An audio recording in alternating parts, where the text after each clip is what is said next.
우리는 살아가면서 참으로 많은 요구를 받으면서 살아갑니다.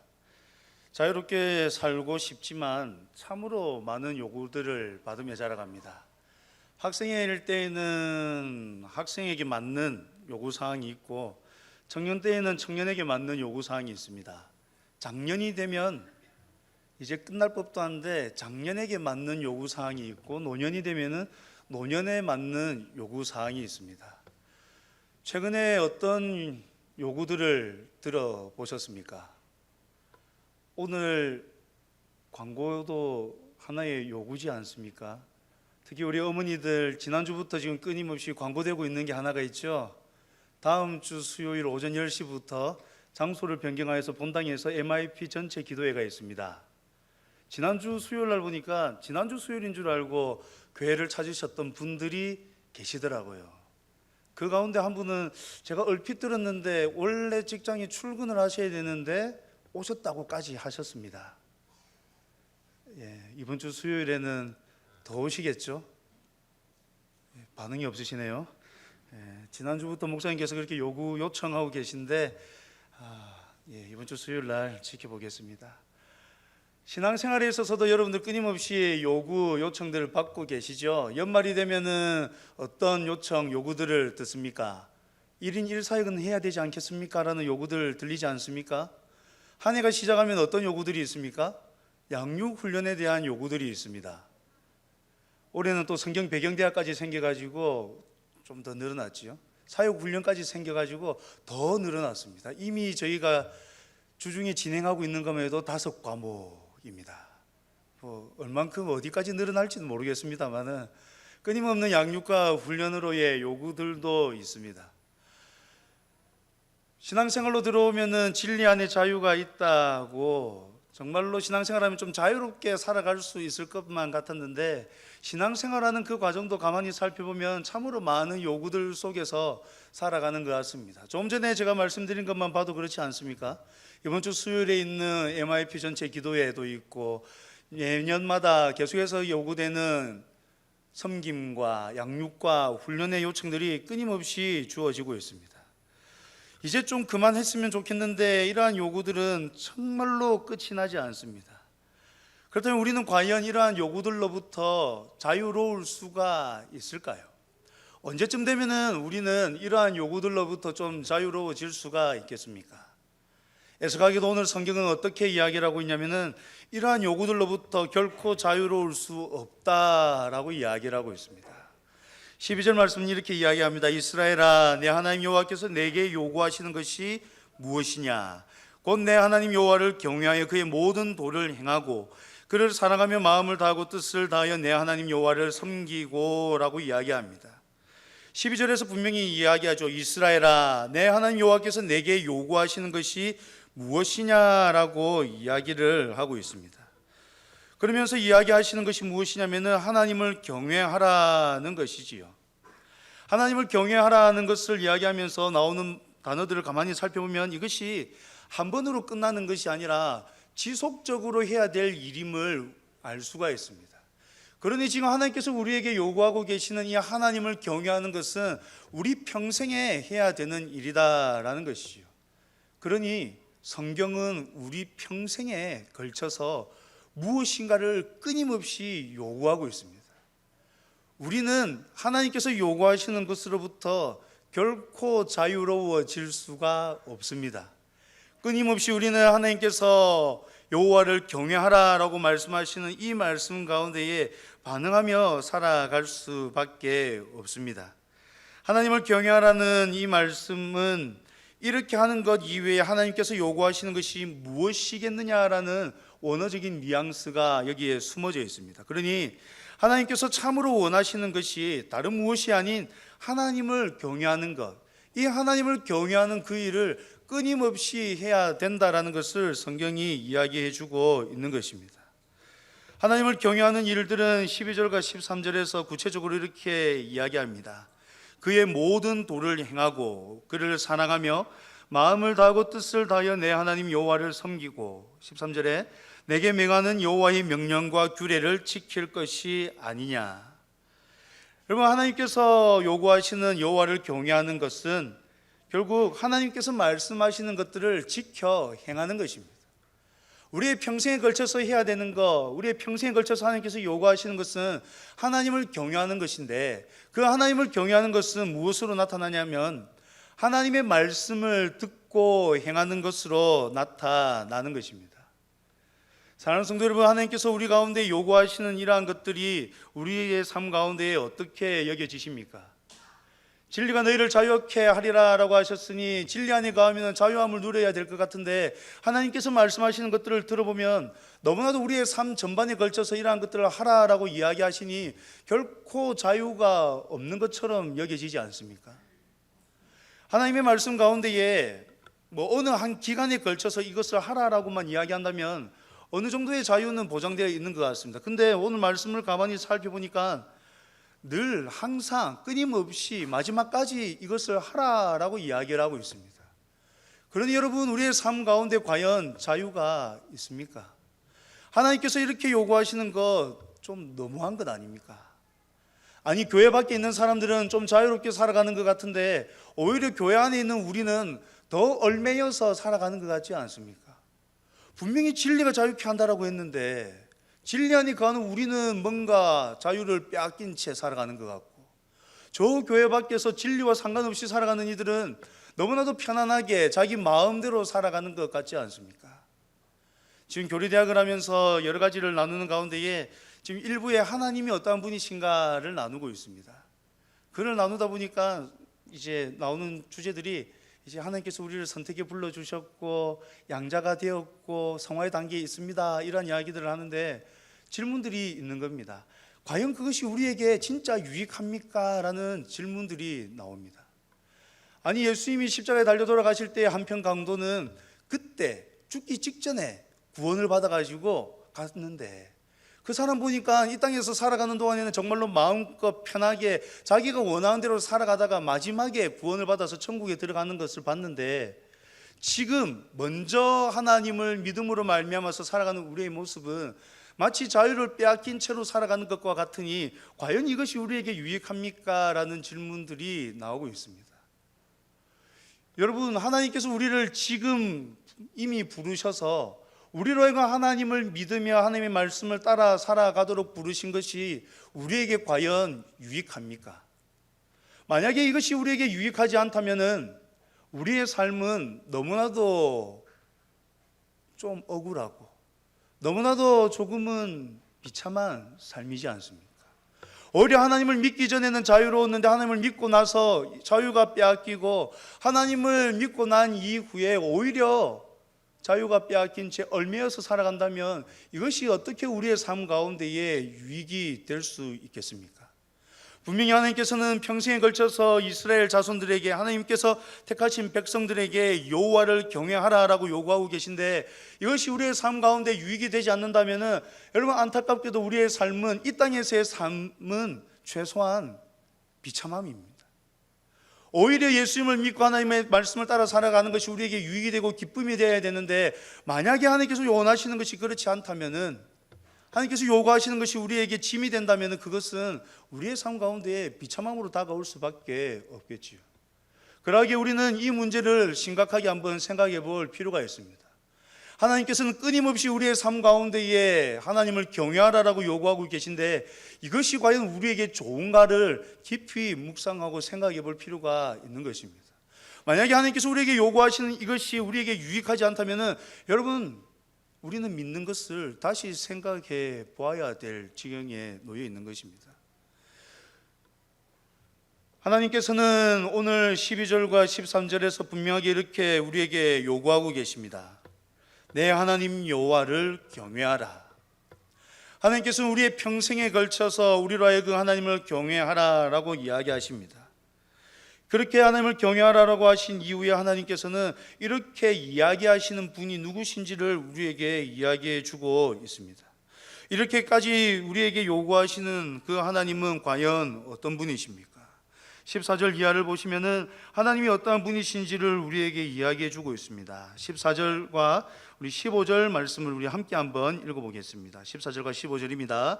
하늘과 모든 하늘의 하늘과 땅과 그 위의 만물은 본래 내 하나님 여호와께 속한 것이로되 여호와께서 너희를 만민 중에서 택하셨음이 오늘과 같으니라. 아멘.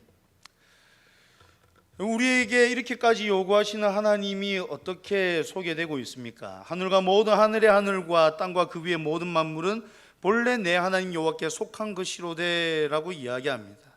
하나님께서 세상을 창조하시고 이 세상 만물의 주관자 되신다라는 것을 여기 14절에서 이야기하고 있는 것이죠. 그렇습니다. 하나님께서는 참으로 이 세상을 창조하시고 이 세상을 다스리시는 분이십니다. 이 세상에 그 무엇도 하나님께 속하지 않은 것이 없습니다. 그 하나님께서 15절에서는 어떻게 이야기합니까? 여호와께서 오직 내 조상들을 기뻐하시고 그들을 사랑하사 그들의 후손인 너희를 만민 중에서 택하셨음이 오늘과 같으니라 라고 이야기하고 있습니다.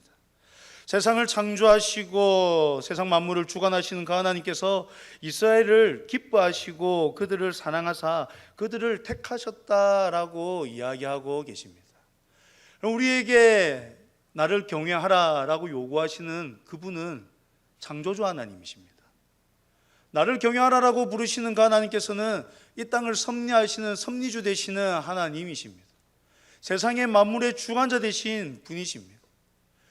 우리를 향하여서 여호와를 경외하라라고 요구하시는 그 하나님께서는 우리와 전혀 관계없는 분이 결코 아니십니다. 15절에서 이야기하는 바와 같이 우리 조상들을 기뻐하시고 그들을 사랑하사 그들의 후손이 너희를 만민 중에서 택하셨다라고 이야기하고 있습니다. 우리에게 여호와를 경외하라라고 평생에 걸쳐서 요구하고 계시는 그 하나님께서는 우리를 사랑하시는 분이십니다.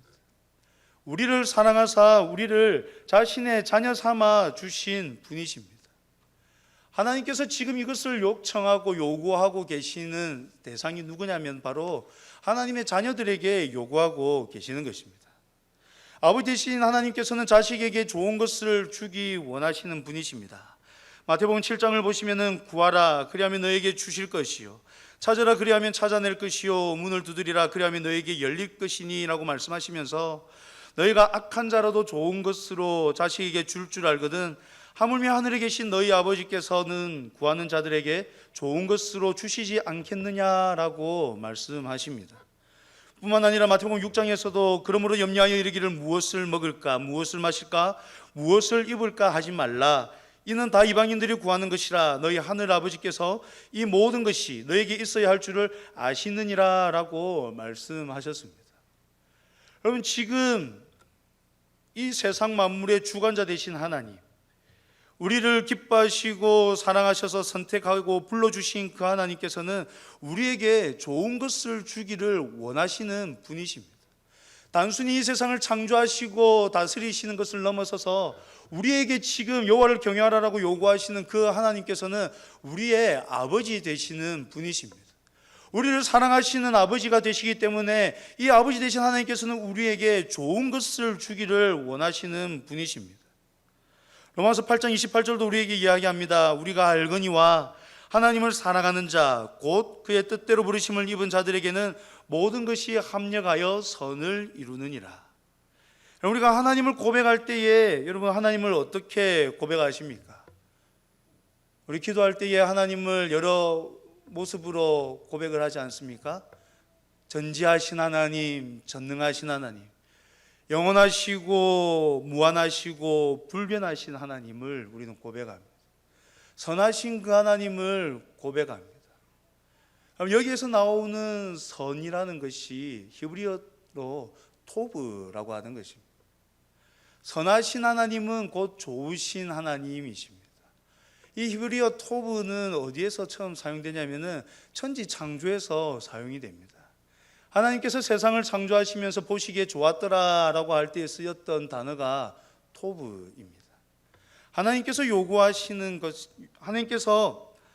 하나님께서는 선하신 분이시고 하나님께서 만드신 것들이 좋다라고 말씀하신 분이십니다. 그 하나님께서 우리에게도 요구하시는데 이 모든 요구들이 지금 어떻게 이야기를 하고 있냐면은 하나님께서는 선하신 분으로서 우리에게 가장 좋은 것을 하라라고 요구하신다라고 성경이 이야기해 주고 있습니다. 오늘 13절에 보시면은 이렇게 기록되어 있습니다. 13절 앞부분에 내가 오늘 내 행복을 위하여라고 이야기하고 있습니다. 하나님께서는 분명하게 이스라엘 백성들을 향하여서 너희들은 여호와를 경외하라라고 이야기를 하십니다. 선하신 하나님께서는 우리에게 좋은 것을 주기를 원하시는 분이십니다. 그러기에 13절에서도 어떻게 이야기하고 있냐면은 내가 오늘 내 행복을 위하여서 내게 명하는 여호와의 명령과 규례를 지킬 것이 아니냐라고 이야기하고 계시는 것입니다. 하나님께서 우리에게 요구하시는 것은 누구를 위한 것이냐면 바로 우리를 위한 것입니다. 하나님을 위한 것이 아니라 바로 우리를 위한 것입니다. 근데 13절에서는 무엇을 이야기하고 있냐면은 내가 오늘 내 행복을 위하여라고 이야기합니다. 여기서 나오는 행복이라는 단어도 앞서 이야기 드렸던 것과 같은 토브가 사용되었습니다. 그런데 여러분 가만히 생각해 보십시오. 선하신 하나님께서 세상을 아름답게 보시기에 좋게 창조하셨습니다. 보시기에 좋게 아름답게 창조하셨지만 그 세상은 타락했습니다. 타락한 이후에 하나님께서는 따로 특별히 몇몇을 부르셨습니다. 하나님의 자녀가 되게 하셨습니다. 하나님의 자녀가 된 그들을 향해서 하나님께서는 지금 내가 오늘 내 행복을 위하여서 내게 이러한 것들을 명령한다라고 이야기를 하고 계십니다. 그런데 이러한 맥락 속에서 끊임없이 계속해서 반복해서 나오는 단어가 하나가 있는데 그것이 무엇이냐면 바로 이 토브라는 단어입니다. 선하신 하나님, 토브입니다. 세상을 아름답게 창조하셨습니다. 토브입니다. 오늘 본문에 등장하는 내 행복이라고 할 때 이 행복도 원어로는 토브가 사용되었습니다. 선하신 하나님께서 아름다운 이 세상을 창조하셨는데 지금 우리에게 요구하시는 것, 타락해 했던 우리에게도 지금 요구하고 계신 것이 토브, 선하고 좋은 것이다 라고 이야기하고 있는 것입니다. 누구에게 선하고 좋으냐라고 한다면 바로 우리에게 선하고 좋은 것입니다. 하나님께서는 선하신 분이시다라고 우리는 분명하게 고백합니다. 하나님이 선하시기에 하나님께서 행하시는 일은 결코 나쁜 것이 나올 수가 없습니다. 왜냐하면 앞서 우리가 함께 나누었던 것처럼 하나님께서는 영원하시고 무한하시고 불변하신 하나님이시기 때문에 그 선하신 하나님께서 하시는 일이 선한 것에서 벗어날 수 없기 때문인 것이죠. 하나님께서 불변하지 않고 변하시는 분이시라면, 하나님께서 영원하지 않고 유한하시다면 말은 달라질 것입니다. 그러나 하나님께서는 영원하시고 무한하시고 불변하시기 때문에 그 선하신 하나님께서 행하시는 일들은 결코 좋은 것일 수밖에 없다라는 공식이 성립되는 것이죠. 그 선하신 하나님께서 우리에게 요구하십니다. 우리의 행복을 위해서, 우리의 가장 선하고 좋은 것을 위하여서 여호와를 경외하라라고 요청하고 계시는 것입니다. 그렇다면 사랑하는 성도 여러분, 하나님께서 가장 선하신 하나님께서 우리에게 가장 좋은 것을 요청하고 계신데 그것을 하지 않으실 분은 계시겠습니까? 만약에 하나님께서 우리에게 요청하고 있는 것이 좋지 않다면, 하나님께서 요청하시는 것이 때에 따라서 변하는 것이라면 우리는 깊이 생각해 볼 필요가 있습니다. 상황에 따라서 이것이 좋을 수도 있고 나쁠 수도 있다면 우리는 정말로 깊이 고민해 봐야 할 것입니다. 그러나 하나님은 선하신 분으로서 우리에게 가장 선하신 것을 요청하고 있습니다. 무엇을 위하여서냐면은 우리의 가장 좋음, 창조 때의 그 모든 좋은 것들을 누리는 그 상태를 위하여서 그러한 것들을 요청하고 요구하고 계시는 것입니다. 여러분, 타락한 세상 가운데서 그리스도인의 삶이 결코 완전하고 행복할 수만은 없습니다. 하나님께서 우리를 의롭다고 칭해 주시지만 우리는 여전히 죄 가운데에서 살아갑니다. 그러기에 우리도 여전히 이 죄의 굴레 속에서 살아갈 수밖에 없죠. 뿐만 아니라 우리가 지금 호흡하고 살아가는 이 세상 자체가 공중권세 잡은 자가 다스리고 있는 세상이기 때문에 눈물 골짜기와 같은 그러한 세상을 살아갈 수밖에 없습니다. 그러한 삶을 살아가는 우리의 인생 가운데 무엇이 소망이 되며 무엇이 희망이 되겠습니까? 무엇을 붙들어야 희망이 있고 무엇을 붙들어야 우리의 삶 가운데에 소망이 있겠습니까? 바로 하나님께서 우리에게 요구하시는 이것이죠. 하나님께서 요구하시는 것이 가장 선하신 분으로서 가장 좋은 것을 우리를 위하여서 요청하는 것이기 때문에 우리가 붙들어야 하는 것은 바로 이 하나님의 말씀인 것입니다. 우리의 평생에 붙들어야 하는 것, 우리의 평생에 행하여야 하는 일은 바로 이 하나님을 경외하는 것입니다. 그래서 잠언에서도 그렇게 이야기하지 않습니까?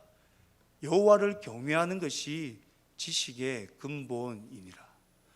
여호와를 경외하는 것이 지식의 근본입니다. 여호와를 경외하는 것을 제하고 지식을 논할 수가 없습니다. 여호와를 경외하는 것을 제외하고 다른 것들을 이야기할 수가 없습니다. 하나님께서 가장 선하시기 때문이죠. 하나님께서 가장 선하시고 하나님께서 하시는 그 일이 가장 선하시기 때문입니다. 사랑하는 성도 여러분, 하나님께서는 우리에게 하나님을 경외할 것을 요구하십니다. 누구를 위해서요? 우리를 위해서 요구하고 계십니다.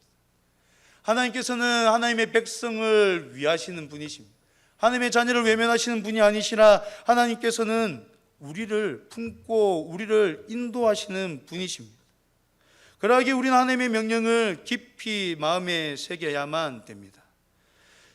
출애굽기 20장을 보시면은 십계명이 나옵니다. 십계명에도 보시면은 참으로 하나님의 엄격한 명령들이 기록되어 있지요. 10가지로 기록되어 있는 그 계명들만 보시면은 참 하나님의 명령을 따라 살아가는 것이 힘들게 여기십니다. 1계명부터 4계명 하나님을 어떻게 사랑할 것인가부터 시작해서 5계명부터 10번째 계명까지 이웃을 어떻게 사랑할 것인가라는 그 계명을 살펴보면 정말로 계명을 지키는 것은 결코 쉽지 않은 것처럼 여겨집니다. 문자적으로야 몇 가지는 지킬 수 있을 것처럼 보이지만 그 계명들이 담고 있는 깊은 내용들을 살펴보면은 그 무엇 하나 우리가 지킬 수 없다라는 결론에 도달하게 됩니다. 근데 우리가 십계명을 살필 때에 많이 놓치고 있는 것이 하나가 있는데 그것이 무엇이냐면은 바로 십계명의 서문입니다. 십계명이 출애굽기 20장에 기록되어 있는데 1절과 2절에는 십계명의 서문이 기록되어 있습니다. 출애굽기 20장 1절의 내용은 이렇습니다. 하나님이 이 모든 말씀으로 말씀하여 이르시되 나는 너를 애굽 땅 종되었던 집에서 인도하여 낸 내 하나님 여호와니라. 하나님께서는 먼저 이 말씀을 하신 이후에 1계명부터 시작해서 계명들을 이야기하십니다. 왜 하나님께서는 굳이 십계명의 이 서문을 말씀하셨겠습니까? 십계명 서문에서 이야기하는 것들을 살펴보시면은 하나님께서는 하나님이 어떠한 분이시고 어떠한 일을 행하셨는지를 분명하게 이야기하십니다. 나는 너를 애굽 땅 종되었던 집에서 인도하여 낸 내 하나님 여호와니라. 하나님께서는 이 말씀을 하신 이후에 계명들을 이야기하고 계시는 겁니다. 하나님이 어떠한 분이신지를 이야기하고 하나님께서 어떠한 일을 행하셨는지를 분명하게 이야기하고 난 이후에 약속의 땅에 들어가는 이 이스라엘 백성들이 어떻게 살아가야 할지를 가르쳐주고 있더라는 것이죠. 하나님이 어떠한 분이시고 하나님께서 우리의 삶 가운데 어떠한 일을 행하셨는가가 참으로 중요합니다. 여러분, 우리는 하나님을 분명하게 바르게 알아야만 됩니다. 하나님께서는 우리를 부르셨습니다. 하나님께서는 우리 가운데 놀라운 일을 행하셨습니다. 우리의 삶을 돌아보면은 하나님께서 행하셨던 그 일들이 너무나도 많이 떠오르지 않습니다.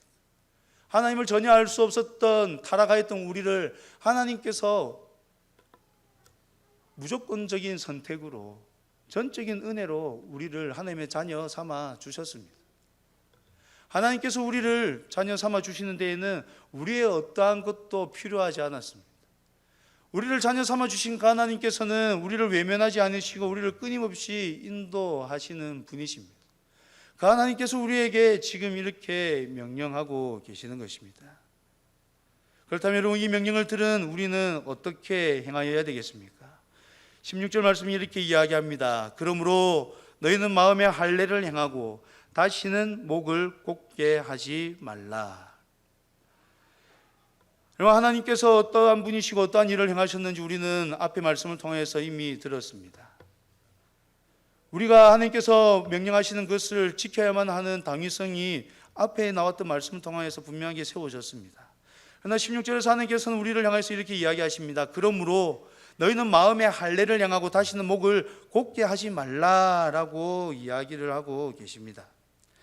그럼 할례는 선택받은 자의 외적인 표징이었습니다. 그런데 하나님께서는 지금 그 할례를 마음에 하라라고 이야기하고 계십니다.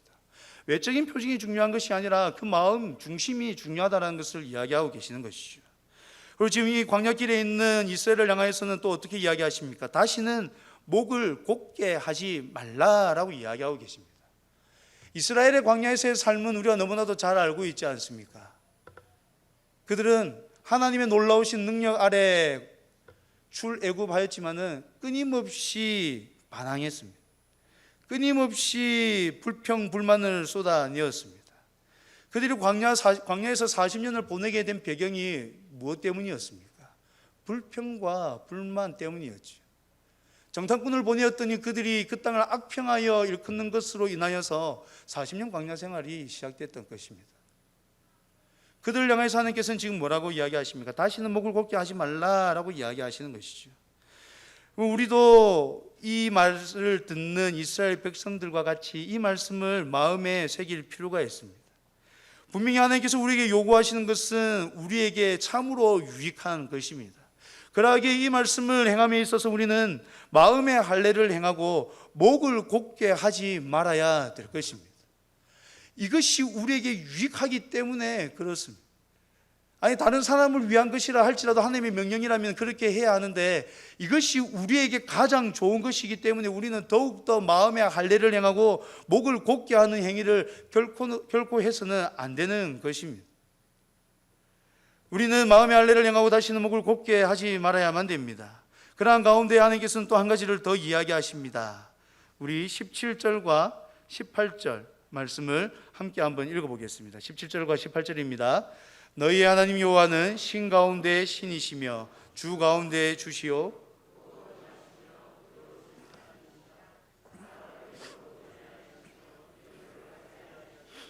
고아와 과부를 위하여 정의를 행하시며 나그네를 사랑하여 그에게 떡과 옷을 주시나니. 그럼 하나님께서는 어떠한 분이시다라고 이야기합니까? 너희는 마음의 할례를 행하고 다시는 목을 곧게 하지 말라라고 한 이후에 하나님이 어떠한 분이신지를 다시 한 번 더 우리에게 상기시켜 주고 계십니다. 하나님께서는 신 가운데의 신이십니다. 주 가운데의 주십니다. 크고 능하시며 두려우신 하나님이십니다. 결코 외모를 받지 아니하시고 뇌물을 받지 아니하시는 분이십니다. 고아와 과부를 위하여서 정의를 행하시고 나그네를 사랑하여서 그에게 떡과 옷을 주시는 분이십니다. 그 하나님께서 우리에게 요청하시는 것이 있습니다. 19절이죠. 나그네를 사랑하라는 것입니다. 여호와를 경외하라는 말씀으로 시작했던 하나님께서는 19절에 와서는 무엇을 이야기하고 계시냐면 너희는 나그네를 사랑하라라고 이야기하고 있습니다. 여호와를 경외하라라고 말씀하셨던 그 하나님께서 19절에 와서 너희는 나그네를 사랑하라라고 이야기하고 계십니다. 여호와를 경외하는 것과 나그네를 사랑하는 것이 잘 연결이 되십니까? 하나님을 사랑하는 것과 이웃을 사랑하는 것, 하나님을 사랑하는 것과 이 땅에 있는 약자들을 사랑하는 것이 잘 연결이 되십니까? 이 연결을 위해서 17절과 18절에서 하나님이 어떠한 분이신지를 다시 한 번 더 이야기해 주고 있는 것입니다. 여러분, 하나님께서는 고아와 과부를 위해서 정의를 행하시는 분이십니다. 나그네를 사랑하여 그에게 떡과 옷을 주시는 분이십니다. 그러니 여호와를 경외하는 모습이 어떻게 나타나겠습니까? 하나님을 두려워하고 하나님을 존경하고 하나님의 뜻 아래 순종하고 순복하는 이들의 삶의 모습이 어떻게 나타나겠습니까? 하나님을 닮아서 하나님이 행하시는 그 일을 따라서 나타나야 되지 않겠습니까? 하나님을 경외하는 것이 어떻게 나타나야 되느냐? 19절에서 이야기하는 것처럼 나그네를 사랑하는 것으로서 나타나야 되는 것입니다. 여호와를 경외하는 모습은 단순히 교회 안에 머물러서 찬양하고 말씀을 듣는 것으로 끝나는 것이 아니라 나그네를 사랑하는 것으로서 결론 지어지게 되어 있습니다. 19절에서 덧붙여서 또 이렇게 이야기하지 않습니까? 전에 너희도 애굽 땅에서 나그네 되었음이니라. 나그네 되었던 그들을 하나님께서 사랑하여서 그들을 그 애굽 땅에 있는 동안에 큰 민족이 되게 하셨습니다. 그 큰 민족이 되게 하신 이후에 애굽 땅에서 나오게 하셨습니다. 애굽 땅에서 인도해 내신 그 하나님께서는 광야에 머물도록 하신 것이 아니라 약속의 땅 가나안으로 인도해 들이셨습니다. 하나님께서 나그네 되었던 이스라엘을 향하여서 행하셨던 일이 그것이었습니다. 하나님께서 나그네를 사랑하라라고 하시면서 이야기하시는 것이 너희의 그 예전을 생각하라는 것이죠. 우리의 예전의 모습을 생각하는 가운데 우리는 우리의 예전의 모습과 같은 생활을 하고 있는 이들을 사랑할 수 있어야만 됩니다. 하나님께서 우리를 택하여 주시고 하나님께서 우리를 인도해 주시는 이 모든 것들이 전적인 하나님의 은혜였습니다. 전적인 하나님의 은혜였기에 우리도 동일하게 그 은혜를 입은 자로서 나그네를 바라보고 나그네를 사랑할 수 있어야만 됩니다. 요한일서에 보시면은 사랑에 대해서 참 많은 이야기들을 합니다. 그 요한일서의 말씀들을 살펴보면은 우리의 사랑하는 그 모습을 통하여서 하나님을 본다라는 말씀도 있죠. 그 사랑에 대해서는 어떻게 이야기합니까? 말과 혀로만 사랑하지 말라라고 이야기합니다. 행함으로 사랑하라라고 이야기하죠. 우리가 사랑하는 자를 사랑하면 무슨 유익이 있느냐라고 이야기합니다. 그런 것들은 이방인들도 하고 다른 사람들도 다 한다라고 이야기하지 않습니다. 성경은 우리를 향하여서 원수까지도 사랑하라라고 이야기를 합니다. 사랑하는 성도 여러분, 하나님을 경외하는 모습은 나그네를 사랑하는 것으로서 나타나야 됩니다. 오늘 우리는 맥추감사 주일을 보내고 있습니다. 신명기 16장을 보시면은 이 맥추절에 대한 말씀들이 나오는데 그 말씀들 가운데 14절은 이렇게 기록을 하고 있습니다. 절기를 지킬 때에는 너와 내 자녀와 노비와 내 성중에 거주하는 레위인과 객과 고아와 과부가 함께 즐거워하되라고 기록을 하고 있습니다. 절기를 지킬 때에는 너와 내 자녀, 노비, 내 성중에 거주하는 레위인, 객과 고아와 과부가 함께 즐거워하라라고 이야기를 하고 있습니다. 절기를 지킬 때의 모습이 이러한 것입니다. 홀로 우리끼리가 아니라 우리 안에 있는, 우리 주위에 있는 이들과 함께 즐거워할 것을 이야기하고 있습니다. 사랑하는 성도 여러분, 분명하게 하나님께서 우리에게 요구하시는 것은 우리에게 가장 유익한 것입니다. 가장 좋은 것입니다. 하나님께서 선하시기에 우리에게 요구하시는 것은 정말로 유익한 것입니다. 그것을 놓쳐서는 결코 안 될 것입니다. 우리에게 가장 좋은 것을 요청하고 계신 하나님께서는 여호와를 경외하라라고 하면서 나그네를 사랑할 것을 우리에게 이야기하고 계십니다. 사랑하는 성도 여러분, 우리 주위의 나그네는 누구입니까? 우리의 삶 가운데, 나의 삶의 반경 가운데에 나그네 된 이는 누구입니까? 나그네 된 이가 있음에도 불구하고 우리의 시선은 그들을 향하여 있지 아니하고 혹 다른 이들을 향하고 있지는 않습니까? 나그네 된 이가 분명히 옆에 있음에도 불구하고 그 나그네 된 이는 외면한 채 우리 안에 이미 속하여 있는 이들만을 향하여서 사랑을 베풀고 그들과만 관계를 맺고 있지는 않습니까? 분명히 하나님께서는 여호와를 경외하라라고 하시면서 마지막으로 나그네를 사랑하라라고 이야기하면서 말씀을 마치고 있습니다. 그 옛날 성경시대의 손님 접대는 오늘날의 손님 접대와는 의미가 달랐습니다.